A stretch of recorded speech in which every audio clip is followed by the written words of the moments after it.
the blend is not right. Yeah.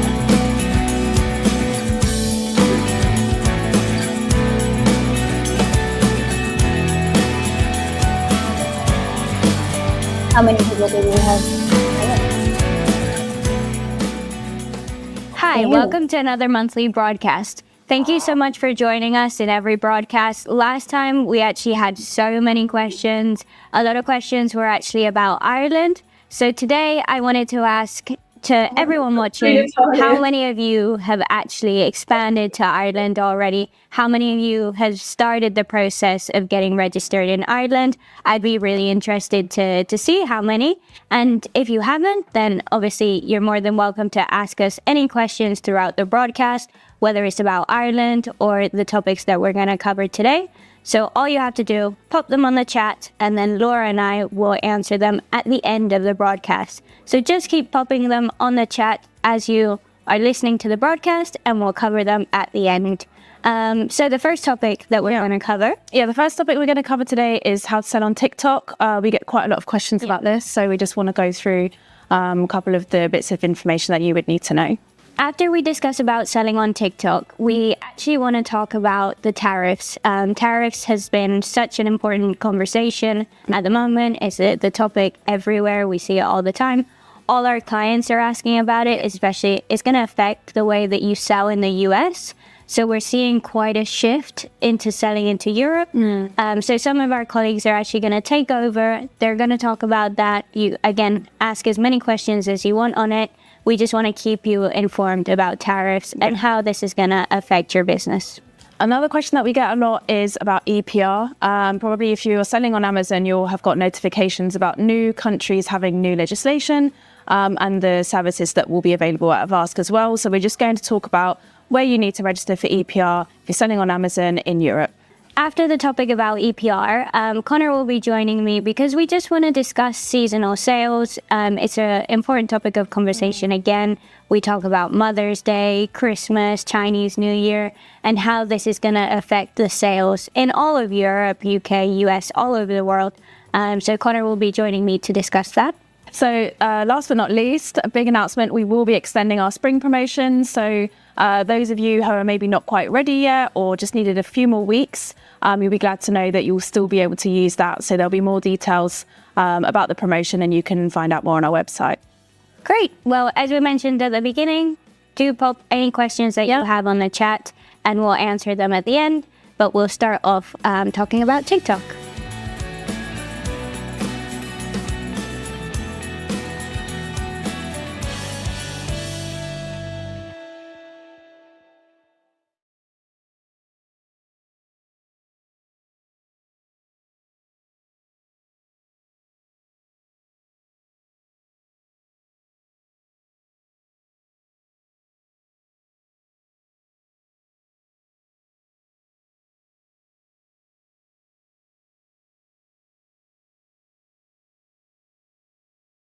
So one of the first things to consider with TikTok is the incorporation of the company. It's actually very different to any other marketplace that we've ever talked about. TikTok, you have to have the incorporation in the country you're going to be selling in. So if you want to open TikTok UK, you have to have a UK company. And likewise, if you then want to open TikTok in the EU, you have to have a company incorporated in that country. So that's a really big factor to take into consideration. Exactly. And I think it's something that not all sellers are aware of. But in that case, if you did want to sell on TikTok UK, for example, you would then have to open a UK company. So that would involve setting up an additional business. So even if you've got a US company already, you would have to then create a second business, essentially. I guess when you incorporate, you can also decide what type of incorporation you want. So consider either a limited company, a partnership. There's lots of different companies that you can incorporate. So just make sure you talk to a tax advisor that can assist with this and make sure that the company formation is the right one for you. Yeah, exactly. And within that, usually the same company that you use to incorporate the company, you can also use then to do the filing. So when you have that company, in the same way that you have with your existing entity, you have to declare what the turnover is for that company. You have regular filings to be done. So that accounting service needs to be maintained. So that's why when sellers are expanding and they ask, do I need to create a new company? A standard no, but for TikTok, yes. So it's just an additional cost that you should consider. Yeah. And I guess with opening any company, you have to consider a trademark as well, just to protect yourself. It's not compulsory, but we would highly recommend it whenever you're selling, just to cover your company and just everything about it. So trademarks is one important factor as well. Definitely, yeah. And then, a lot of sellers are looking at TikTok, and it is a huge, huge platform. So if you're not ready to incorporate a company in the market that you're interested in, you can still use it as an advertising option. You don't have to have direct sales on TikTok Shop. Even though that is obviously one of the benefits of using TikTok, you can use it as an advert and link it then to your Amazon or to your seller platform or on your own website, for example. There is still that option. Yeah, I guess you could use that as option one, just to see what the attraction is. And then you can make the investment into opening the company and therefore being able to sell. The last thing I did want to note is that not only do you need to have the company in the UK as an example, but one of the shareholders does have to be in the UK as well, which is a very big factor to consider. So we understand it's an investment. It is, however, a great marketplace to sell on. So I would consider doing the analysis to see if the market would be good for you and then taking that step. Yeah, definitely. Great. Well, thank you so much for listening. If you do have any questions, pop them on the chat and we'll go over to the next topic.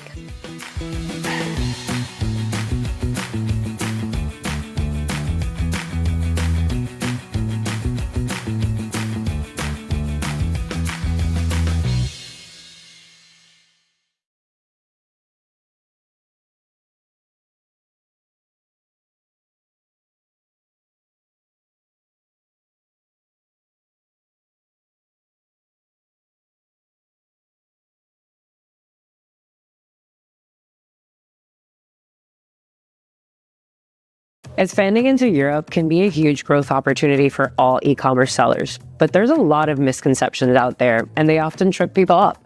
Here's a lot of the common ones that we want to discuss today.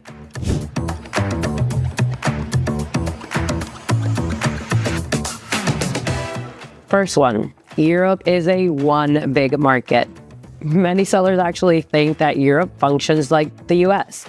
In reality, it's a collection of distinct countries with different languages, different cultures, different tax laws, different consumer preferences. Everything is different country to country. So even within the EU, local regulations and market trends are going to vary widely. The UK, Germany, France, Italy all have unique buying behaviors.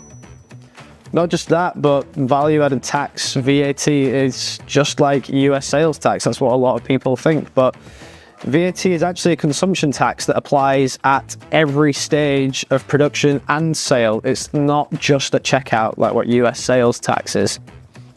Not only that, but each country has got different VAT rates as well. So Germany's is 19%, whereas France is 20%. And sellers need to register for VAT in the countries where they store inventory. So oftentimes via Amazon's Pan-EU program or third-party logistic warehouses, for example. The third one is European customers are just like US customers. Customer expectations are actually going to differ so much from country to country. For example, Germans prefer direct communication and clear product specifications. British shoppers are going to value fast and reliable shipping. Southern European countries like Spain and Italy, they're often going to prioritize your service and relationships more than the speed. So simply translating your product listings word for word or using the same images on your listings aren't always going to work. You need localized content, including that special language nuances, cultural preferences, and even units of measurement. They're essential for your listings to perform. Oftentimes something else that we hear is, I can sell any product I might sell in the US. Yeah, sure. Some US bestsellers might be restricted or unpopular in Europe due to compliance laws and consumer behavior is very different. For example, supplements, electronics and children's products require special certifications. For example, on the boxes you'll often see CE marking for electronics. And seasonality as well, it also varies. So for example, summer products, they sell earlier in the UK due to its typically shorter, wetter warm season. The last one is that it's too hard to enter Europe, and that can come with its challenges when you're expanding to Europe. But there are so many services that can help you actually make this so much easier. You've got Amazon's global selling program, pan-EU FBA, third-party compliance services. All of these make it easier for you as a seller. Now, a lot of sellers actually are also looking to partner with EU-based third-party fulfillment centers or agencies to handle their logistics. But navigating European expansion, although can feel overwhelming, Avast can help you specialize in VAT registration, in its compliance, in cross-border tax strategies, making it so much easier for e-com sellers to expand successfully. And where we actually can help you, we can point you in the right direction with our fantastic partners to help you in everything else that comes along with expanding to Europe.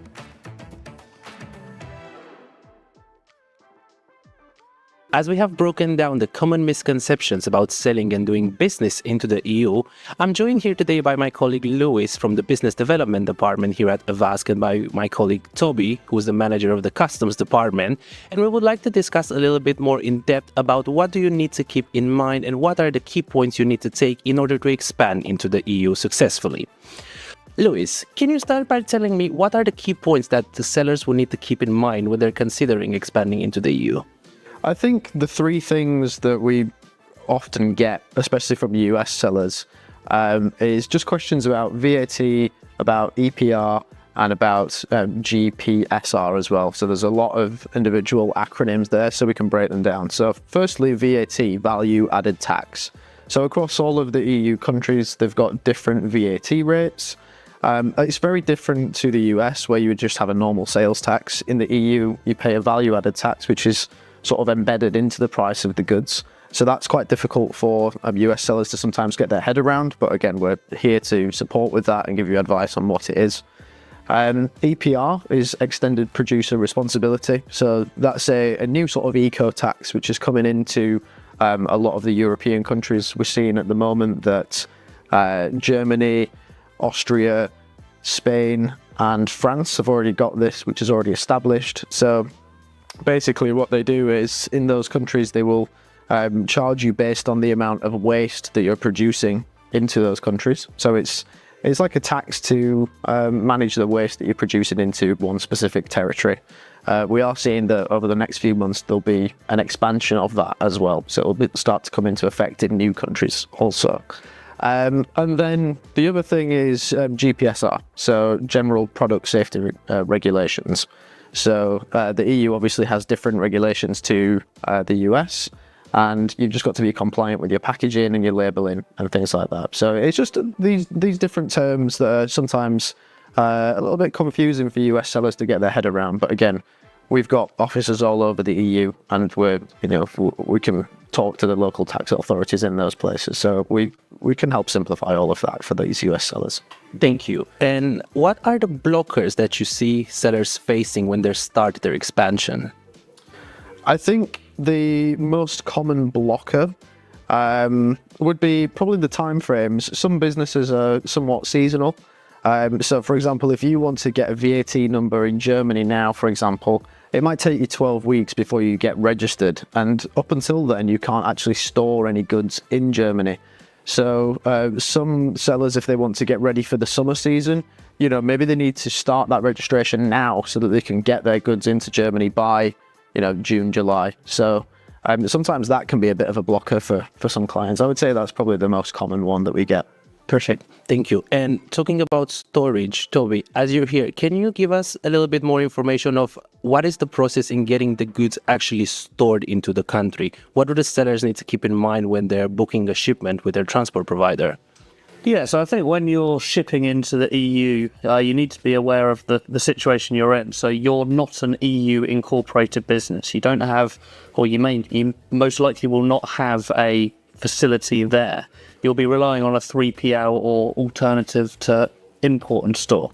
What this means is you want to make sure prior to shipping that you have all aspects of the shipment handled. What that means is if you're shipping, say, from the US into Europe, you'll need to make sure you've got a freight forwarder who can collect it from yourselves, who can export it, and most importantly, when it arrives in the EU, can support you as a US company importing into Europe. You'll want to make sure that the customs declaration can be submitted where you still own the goods at the time of import into EU as a US company. You'll need to ensure that your customs broker or freight forwarder can support you with an import entry as a non-EU entity. They may need to offer indirect representation, which means that they're jointly liable alongside. So these are things that is worth checking before shipping. What you don't want to do is have a container or inventory arriving at a destination port and then face issues which you're then struggling to solve, and as you're against the time of sort of port fees and storage. Thank you. It's very good to note that there is a chain that needs to be followed. So in order for you to store your products into a country, you need to apply for the VAT number, which also comes with an EORI for Europe. An EORI number is something similar to your EIN if you're watching us from the US, which is just an identification number, but only used for the customs purposes. And as Toby was mentioning earlier, it's good to note that in order to clear customs, you need a VAT, you need the EORI, and to go back on what Lewis has mentioned, the documents related to your GSPR or your responsible person documents, your CE marking documents, may be requested at customs. Now, to touch bases a little bit upon the changes that are now affecting the US-based clients in regards to tariffs, what is the difference in the tariffs and in the fees applied at customs into the EU compared to the ones into the US? Yeah, and I think this is definitely sort of a hot topic at the moment with regards to what is going to be paid to the customs authorities when you import products. My advice would be is firstly check. Everything's changing quite quickly at the moment, so make sure you've got the latest information. The duty rate or the tariff rate from 12 months ago has most likely changed recently. What you'd also want to do is make sure that your products, they will have a commodity code and a country of origin, and this will help determine the duty rate. And this is a real cost that would potentially be added to the cost of shipping. It's hard to sort of give a one-size-fits-all approach to this because some products may have very low duty rates. You could be talking, 0% even. But with the tariffs and what we're seeing with the sort of retaliation tariffs, we are seeing 20, 25%, which typically isn't heard of in international trade. Mm-hmm. What does this mean for sellers? I think checking what your duty rate is going to be, what the cost that's going to be, and making sure that you apply that and you're aware of that prior to shipping, as this could affect either your sales price or your margin. So knowing that information prior to shipping is really important. Staying on the tariffs topic, in the US, when you're making an import, you are paying those tariffs and they later can be offset against your liability. When you're going to start importing into the EU, you're going to pay two different types of taxes, and those are duties and VAT. Toby, can you tell us the difference between the two? Yeah, so import duties are similar to the US tariffs. They're a cost of business. You have to pay these, and unfortunately there's no way of reclaiming import duties when you're importing into the EU. However, with import VAT, there is better news. This is a tax which you have to pay, but you can reclaim this. So you've mentioned this filing. Lewis, can you tell us what this filing actually involves? Yeah, so when you are importing your goods into different countries, different countries will have different import VAT as well. So when you submit your filings and when you submit your economic activity to the tax authorities in different countries, you can then reclaim some of the import VAT. And then there are other countries as well where you postpone that with something called postponed VAT accounting. You get that in the UK, you get that in France. So there's different entry points, and that can mean that you offset the import VAT and it's just paid on the sale instead. Are there any countries which are better than the other at the point of import? We usually recommend, just from the EU perspective, that Netherlands and France are two of the best options for imports because they just end up being cheaper overall. You're paying less cash up front to import your goods there. But other popular ports, sometimes Germany as well, that's a big entry point too. Another misconception or a topic that actually causes confusion is that UK is part of the EU. It is actually not part of the EU anymore, but it is part of Europe. What is the difference and how is now UK separate from the mainland EU now? Yeah, so 4 or so years ago, Brexit happened. That was where the UK became no longer part of the European Union. What that means is that there's a customs border between the UK and the EU, and shipments moving between the two will have to pass customs checks. In addition, as a US seller trying to send inventory to Europe and UK, it would need to be treated slightly differently. There would need to be inventory being inbound to the UK, but also to the EU. They're very similar in terms of how they would treat imports for a US entity. However, you would need to make sure that prior to dispatch, you've got these things covered. To summarize, aside from a non-saturated market, the European market can also prove to be more cost-effective due to the changes that are actually happening now into the US.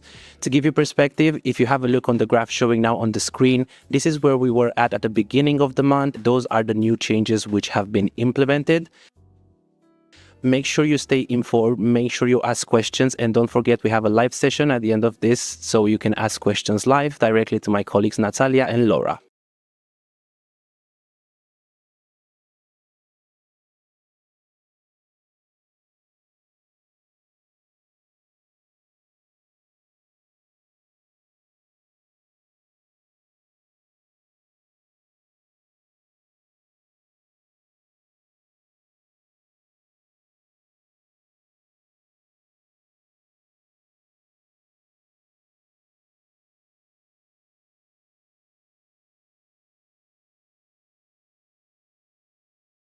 EPR, or Extended Producer Responsibility, is the legislation that covers the eco-fees payments that go towards the recycling of your products. As you might know, Avask offers this in quite a few countries already. So we offer it in Germany, Spain, Austria, and France. In particularly, Germany is really necessary to sell on Amazon. The other countries, such as Spain and France, offer pay on behalf. But as every legislation, this is ever extending and ever evolving. So we have added a few countries to our portfolio, and now we can offer it in some additional countries. As of 2025, we're also able to offer this service in countries like Belgium, Netherlands, Poland, and Sweden.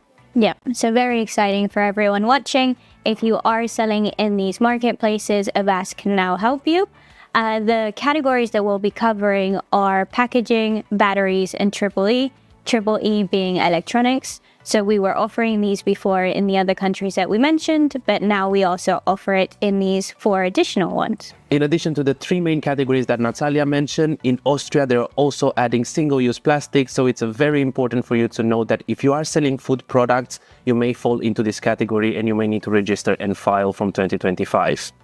I guess it's worth to note that single-use plastics is slightly different to packaging. A lot of times we see this being confused, but as you mentioned, it's things like when you sell a food product and it comes in that wrapper, as soon as you eat the food product, the wrapper goes away, so that's a single-use plastic, versus maybe the packaging that come in the cardboard boxes, that is packaging. So we covered the countries that we're going to be adding, we covered the countries that we already offer, and all the categories. It's worth noting that a lot of you might have received the Amazon email. The email in particular talks about batteries and how it's compulsory to have it from August, but EPR does run on an annual level. So from January to December, you can register at any point and you would be covered for the whole year. So I guess the recommendation is register as soon as possible. Don't wait until August. You're gonna have the registration for the whole year anyways, so reach out to Avask and we can register you for 2025. It's good to know that some of the categories can take quite a long time to be registered, so the sooner you start the better, especially as if some of the deadlines will be put into place, you're not going to get stuck in the influx with a lot of sellers all registering at once. You have to keep in mind that the tax office is an office where people would work manually on those applications, and the more they have, the longer they take to process. Yeah, so the sooner you start, the better.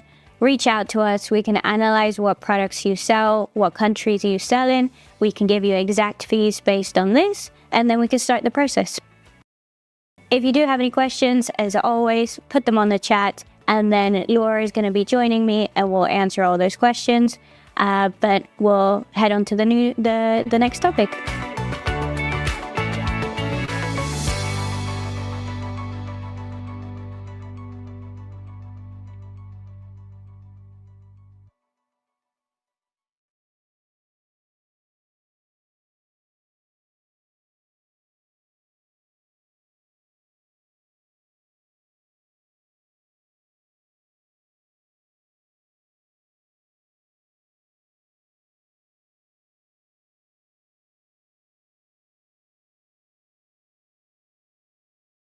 One of the topics that we wanted to discuss today is seasonal sales. As you probably all know, seasonal sales differ per country. So, for example, Mother's Day in the UK is in March, but in countries like the US, it's in May.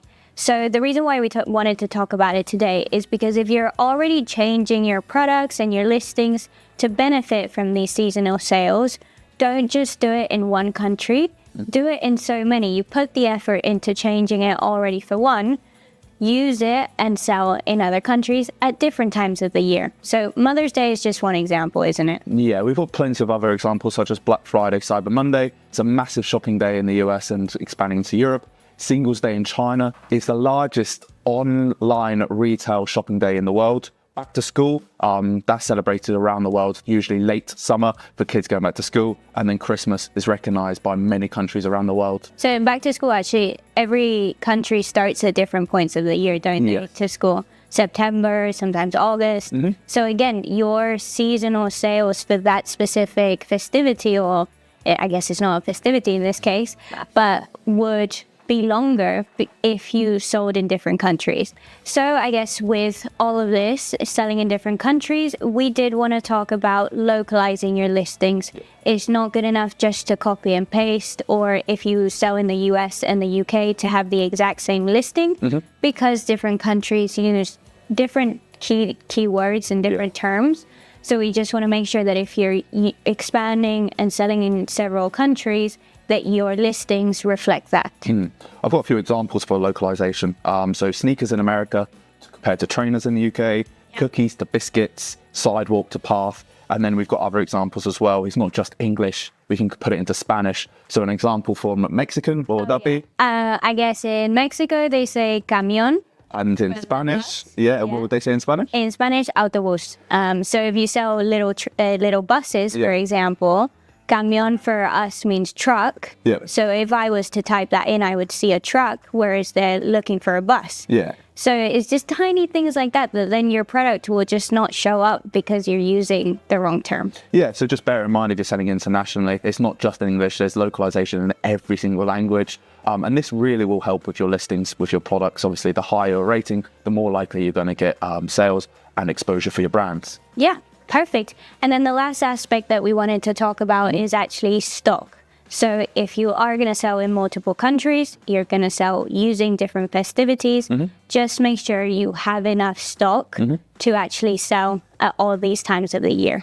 Yeah, by putting stock in the local countries, that just means you're going to have greater exposure for your products. You can tailor your selling to each country's celebrations, not just a one way. If you just store in the UK looking for exposure in the EU, that really won't work. You want to be storing locally to have the decent exposure. And additionally as well, if you're selling on Amazon, Amazon Prime's a massive, massive benefit these days. Yeah.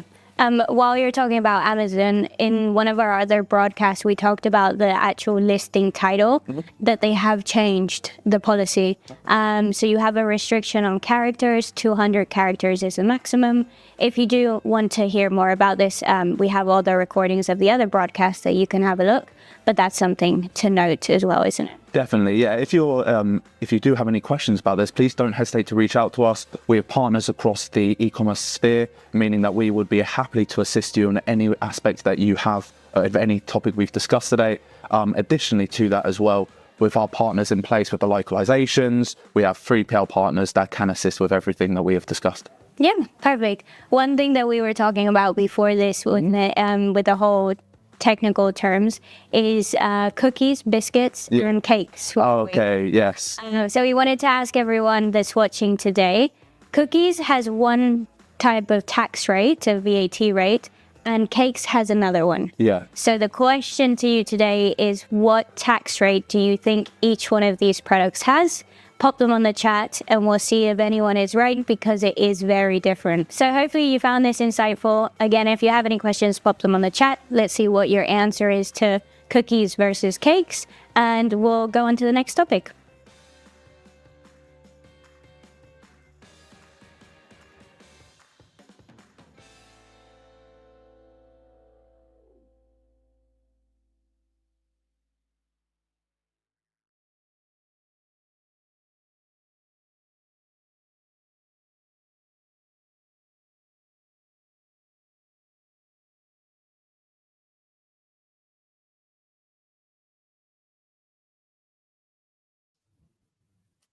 Right.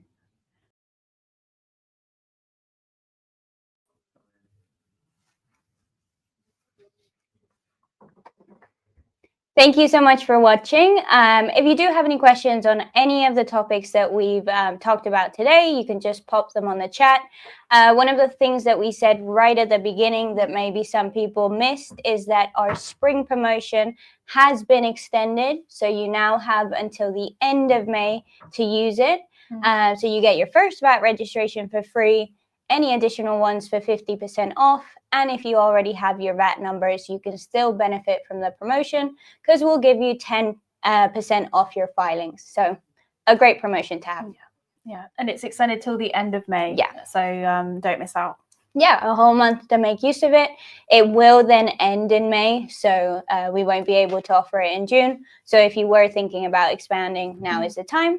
Another thing that we wanted to mention before we maybe get some questions is that from now on, we're going to do webinars every Wednesday. So you can join us every Wednesday. We've got different topics each Wednesday. If you have a topic that you want us to cover, we're more than happy to listen to feedback, suggestions, and then we can adapt to that. But the reason why we're doing this is so that you can join live. You can ask as many questions as you have. Doesn't matter what service you have with us, you can all join and we can see you there. Yeah, you might have already joined a couple of the past sessions. We've had them for the past few weeks. Yeah. They've been really popular. For the English language, there's 2 sessions as well. So if you're a morning person or an evening person, or depending on your time zone, there'll be a session that's, a good time for you, and you can receive the recordings and watch them back Afterwards, as well. Yeah. And then we do other languages, which we haven't been doing with this broadcast, but we will on Wednesday. So you'll have all the core languages and you can join in the language that you feel most comfortable with. I see we still have a few people joined on the broadcast. So if you do have any questions, whether it's about the topics that we discussed today or anything else, please put them on the chat and we can obviously answer those live. So it looks like we've got one question through. So is it possible to connect? Let me put it on the screen. Perfect. So thank you, Sophia, for your question. So is it possible to connect Amazon to the German TikTok shop? So I imagine that you're looking at, because you have TikTok shop as one place where you can purchase, and Amazon as well. So I imagine maybe you're thinking of using TikTok as an advertising sort of setup and then linking it to your Amazon seller profile, which you can do, but you can equally operate 2 separate shops as well. Just a note on the TikTok shop, you would need to then have a German company in order to sell on that. So depending on what your setup is, you can use TikTok as the sort of social media to link to your Amazon, but it's not necessarily going to be TikTok shop if it's not bought directly on TikTok shop. But yes, you can use TikTok, link it to your Amazon, and have, sort of a marketing structure in that way. Thank you, Sophia. Any other questions? Let's have a look. Quite a long one. We'll put it on the screen and see if we can respond. Okay. There we go. So on the Avask portal, as an Amazon seller, you have VAT liabilities, Germany, France, Italy. However, you've already paid the VAT using the marketplace facilitator mechanism on Amazon. So you expect the VAT return. For Amazon, VAT is charged on the commissions and digital services rather than liabilities. So your question is, why do you always have that liability? And you don't report any other transactions other than what we have on Amazon. So maybe just do a quick summary there. So to clarify, you must be then a non-EU company. Could you let us know on the chat where your company is incorporated and where you're selling on, because that's going to define whether Amazon's taking care of your VAT or not, and then we can go from there. And also maybe let us know if you have any B2B sales. Okay, non-EU, and you're selling in the UK. So like okay, perfect. Okay, so if your business is in the UK, or if you're a non-EU company, that means that yes, you're correct. Amazon is collecting the VAT. You will still have a VAT declaration that needs to be done. So that's what you'll see on the Avask portal. In terms of the liabilities and payments that need to be made, as Natalia said, there may be some B2B transactions. There may be some movement of stock into countries where you don't have VAT. So then you have to pay VAT on those movements. It will all depend completely on your activity. But sometimes I know there's often confusion when we see the declaration, we think automatically there's a payment to be made. That's not necessarily the case. It might just be a confirmation of this is your declaration, but you don't actually have to make a physical movement or a transfer of funds to the tax office. Yeah, hopefully that's responded. If you still have any other questions, though, do put them on the chat and we can continue that conversation. Because it's really going to depend, distance sales, local sales. But as the generic that you've mentioned, as Laura said as well, marketplace facilitator would be taking care of your VAT. So you shouldn't have too many VAT liabilities. It might be the odd one out that you have to pay separately. Yeah, equally via the portal, if you want to, you can message directly on there, and then someone will reach out to you directly on your question and have visibility on your reports and be able to go through those with you. If you're on self-serve, you can book in a paid consultancy call. If you're on premium, you just need to contact your allocated tax advisor. Yeah, but if we know your company name, I think it might be much easier. Exactly. So just leave us a note and we can respond afterwards. And then we have another question about TikTok. So does TikTok require company registration in all EU countries you want to sell, or just one EU state member?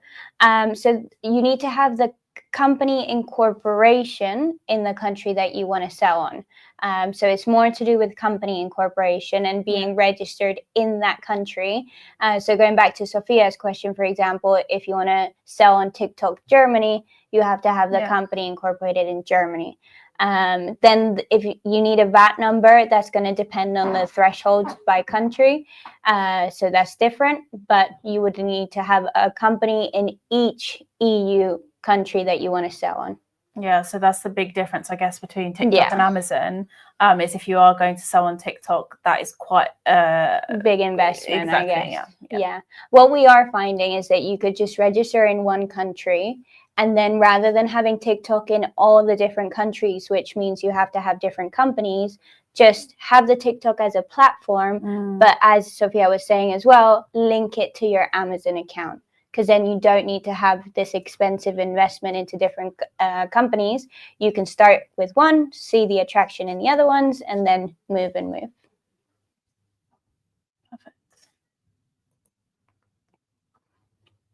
Great, Amar. I won't put your company name on the screen, but we'll have a look at it afterwards and just make sure that everything's set up correctly for your account. Any other questions from anyone? Are there any topics that you would like us to cover on the Wednesday webinars? It could be anything. It could be things that you've mentioned today.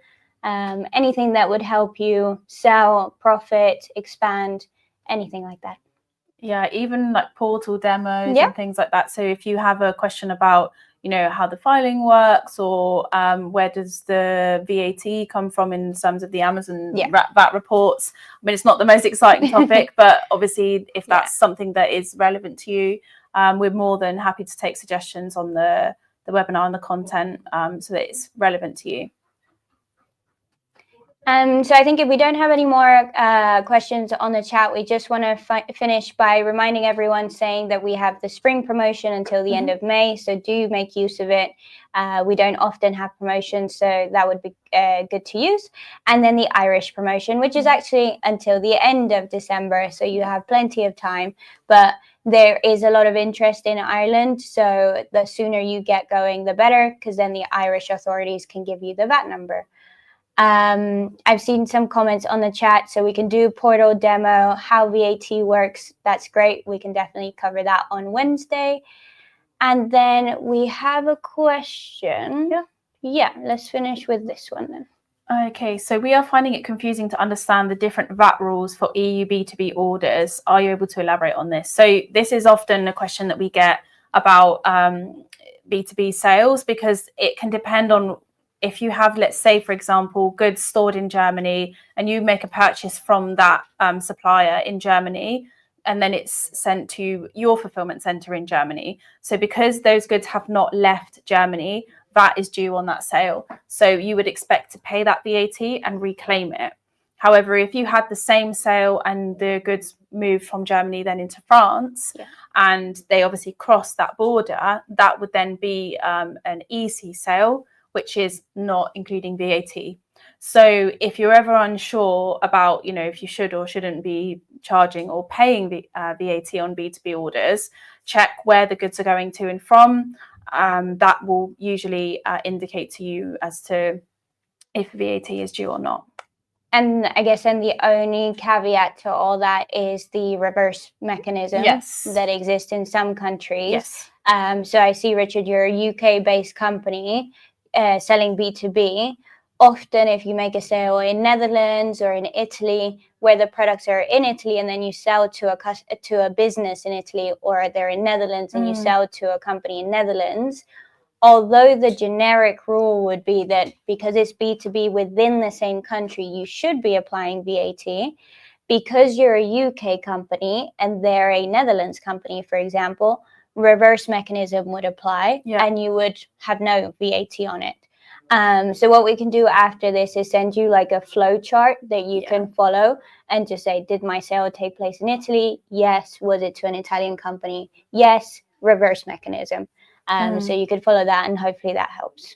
Yeah, definitely. I think we've got another question here. What is Amazon doing in Ireland? So this is a big topic, Ireland, at the moment. So they have opened a fulfillment center there. So previously you had fulfillment centers in France, Germany, Italy, Spain, Poland, Czech Republic, Sweden, and the UK, obviously. And now there is a center in Ireland. And so essentially you can store goods there. You can use Amazon Prime. Previously, you probably already made sales into Ireland, maybe without even knowing it, but it was delivered from the UK or from France. So now what Amazon has done is opened a local fulfillment center in Ireland, and they are offering a promotion where if you register with one of the providers listed, such as Avask, they will actually reimburse you the funds that you've paid to register for VAT, because obviously it's in their interest. They want to encourage sellers to launch in Ireland and expand to that market. Yeah, and I think those kind of promotions don't come every day. No. Amazon to cover the entire amount for 2 years. Just a caveat, again, you would have to pay Avask upfront so that we can start the work. But as soon as you have the VAT number and you upload it onto your Seller Central, Amazon's going to reimburse you that entire amount. So it will end up being free for you. So it's a great opportunity. Yeah, definitely. Back to Richard, if you could just send us an email to inquiries@avastgroup.com, so we have your email address, we can send you the flowchart with the reverse mechanism. Perfect. Let's see. So I think there's Julie, the only thing you mentioned about Vendor Central, we don't have an exact list from Amazon as to who is eligible for the promotion or not. So I would always recommend that you just check on Amazon, check with someone in Amazon if you want, to make sure that it is applicable to you. The last thing we want is that you expect it to be refunded and then it's not.